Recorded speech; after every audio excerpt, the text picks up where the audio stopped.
For many years, the king of Canaan oppressed everyone. He had a mighty warrior, Sisera, who oppressed us along with King Jabin of Canaan. I and my husband weren't necessarily troubled by King Jabin, but God, I didn't like Sisera or his mother. Back in our community, there was progress. We finally had a very competent and brave woman leading us. Her name was Deborah, and I could relate more with Debbie than I could with Sisera. Sometimes I would go to the palm tree of Deborah and watch her spew out wisdom as she judged the community. In my heart, I would wonder how she juggles being a wife, a judge to a stubborn people, a leader of an oppressed community, a singer with the pressure to tell people something she heard from God as a prophetess.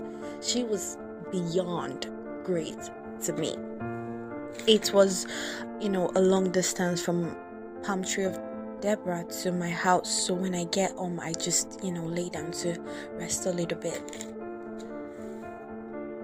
This is my husband's tent. His name is Eber. So I came to this tent to borrow an hammer. I wanted to fix something in my tent. Then he started to talk to me as I looked for the hammer in his tent. He said, "Deborah never ceases to surprise me. Do you know she told Barak, the captain of Israel's army, to take 10,000 people to go to war against Sisera?" "What?" I exclaimed with all the breath I could gather because there was no much air in the room. He continued, "Sisera has at least 900 chariots of iron. We have none. Sisera has an innumerable host of army. We are going with 10,000 people only." Look, Barak thought about the chances of us winning, and it is clearly very low. So he told Deborah that he's not going to take an inch into debt except Deborah would go with him. The most surprising part is that Debbie said she would go, but that it is a woman that will kill Sisera. "Oh, which woman?" I asked. "Well, I don't know. I think she herself would kill him," he answered. "Well, did she consult God before deciding all this?" "Well, she said it was God that even told her to take this step, but I don't know what else Deborah wants. She is already the most respected person in Israel. Sisera is only oppressing us and killing only a few. I don't know why she thinks she can kill him in battle. Now Barak and 10,000 men are going to fall with her," my husband said. But I replied, "Look, if it is God, I think we shouldn't be cowards and just, take a step." "Yes, woman, that is if it is God. But the point is, we are going to war." I went to bed but couldn't sleep. I was smiling at the linen on the top of my tent as I imagined what life without Jabin and Sisera would be like. On the day of the war, I was in my tent folding my husband's clothes when I heard someone running and panting towards my tent. I looked out through an opening in my tent and saw someone seriously injured. It was probably from the war. I just instinctively ran out to care for this injured person, and lo, it was Sisera. But I still went to him and told him to come in. He said he was wounded. I treated his wound. He said it was cold. I gave a blanket to cover himself. He said he was thirsty. I gave him a whole bottle of milk. Then he said I should stand in the door of the tent, and if anyone comes to look for him, I should say no one is here. Like as if I was his maid, I went to the door while I slept and stood there. I was at the door, standing in this very quiet place. The intensity of the air reduced, and I began to think, this is the same man that has caused us nothing but trouble. Even though it didn't torment I and my husband as much, it still buzzed us around like slaves.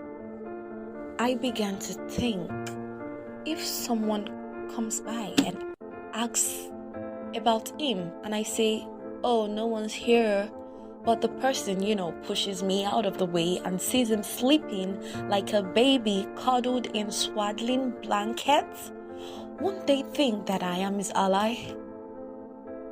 I turned my head inside to look at him again, and I heard him snoring in some kind of painful, weird distress. I think I need to, help him end this suffering that he is going through. I think I need to help Sarah end this painful distress.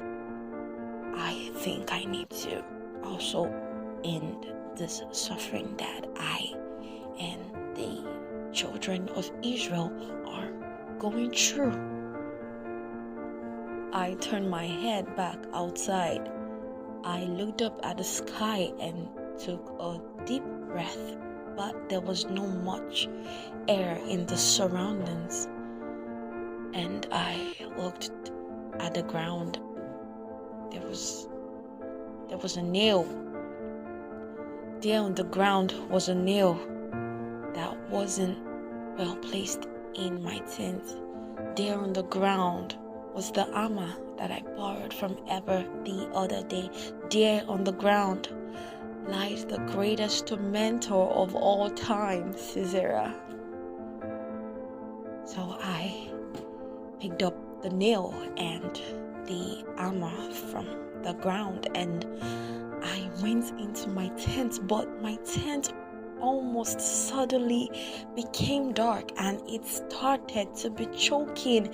There was not much air in the surroundings and the ground of my tent wasn't really balanced anymore. In the darkness and confusion, all I could see was Sisera's head on the ground. My heart was beating fast and loud, and with my shaking and sweaty hand, I put the nail on his head and I just hit the armor on it. And I screamed and I started crying as I continued to hit the armor into his head until the nail entered the ground. And I sat by his corpse. The room slowly started to get less dimmer till it became bright. But all I could hear was a tiny, persistent white sound in my ear that went zing. I stared at the body and I still couldn't really breathe because there was no much air in the surrounding, and I heard footsteps of a man or a horse, I don't know, but I went back to the same opening in my tent and I saw a man running and panting towards the tent. So I thought the first man that came running and panting towards my tent was a dream or some kind of weird horror deja vu. But I think instinctively again I went out to meet this new man, and lo, he was Barak. I remember the law Sisera gave me not to tell anyone that he is here. So I told Barak that Sisera was inside to prove to myself that I am not Sisera's slave. I am free.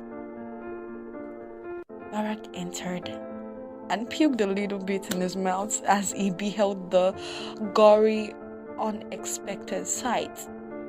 With puke in his mouth, he patted my shoulder twice and left. Then his men came to carry Sisera's body. His men also came to escort me to the palm tree of Deborah. And there was a lot of air there under the palm tree where I sat. And I could breathe again.